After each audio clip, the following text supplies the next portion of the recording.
Has this ever happened to you? Yes, me too.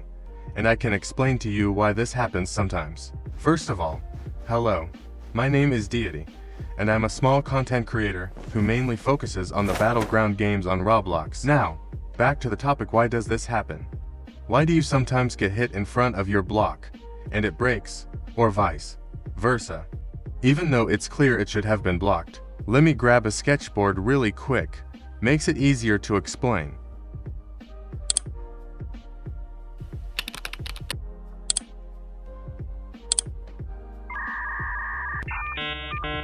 First of all, the game might not register hits as you would think it would.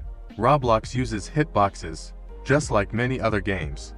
These are invisible areas, often shaped like small cubes or rectangles, that detect if something is touching or colliding with them. So, even if you don't see anything happen visually, if something enters that hitbox, the game will register it as a hit. Imagine these dots are players. So let's say, for example, you use your mouse button one attack. This creates an hitbox.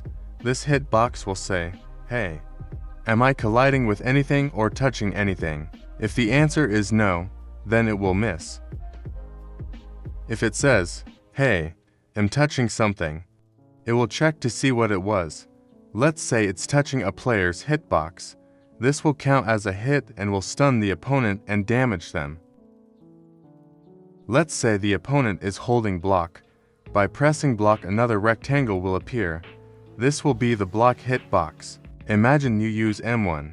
A hitbox appears and detects the block hitbox. The rules for the block hitbox makes it so if it's hit by a move, in this case M1, it will make sure the player won't receive damage or get stunned. Okay, but let's get to the point now. Why does it break? If you use M1 and a player stands really close to another player, which is holding block, the hitbox might appear behind the other player's block hitbox. It will only detect the player's hitbox and count as a hit. This will only happen in very fast-spaced fights, because by just standing there, you won't get behind the block hitbox. The player has to be phasing a bit through you. You can also look at it from a sideways angle. Let's say you dash at someone. The dash hitbox might just be a little past the block hitbox and break it. This is also the reason why sometimes if you're standing really close behind someone's back, and you hit it, you might hit the block hitbox on the other side, which causes it to not break. Here is another situation where it would block break.